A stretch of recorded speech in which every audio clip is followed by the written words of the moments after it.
దేవుడి నిన్ను దర్శించినప్పుడు నీలో ఉన్నటువంటి దేవునికి ఆయాసకరమైనటువంటి క్రియలు అనేటువంటి ఆ యాటిట్యూడ్ మార్చబడాలి.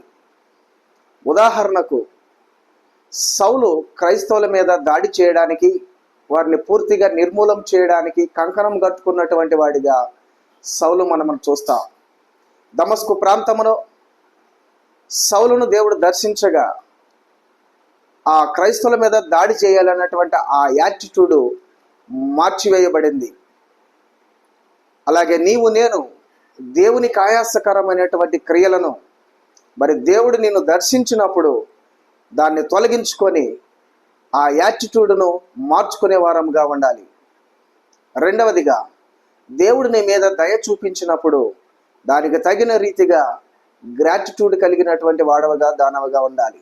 ఉదాహరణకు దావీదును దేవుడు గొర్రెల దొడ్డిలో నుండి తీసుకువచ్చి ఇశ్రాయేలులకు రాజుగా నియమించి రాజసింహాసనం మీద కూర్చోబెట్టి తన కుమారులకు ఇదిగో లేని గొప్ప ఆధిక్యతను దేవుడు కట్టబెట్టుతున్న దాన్ని బట్టి దావీదు అంటాడు, దేవా, నన్ను నా కుటుంబాన్ని ఇంతగా హెచ్చించుటకు నేను ఏ పాటి వాడను అంటాడు.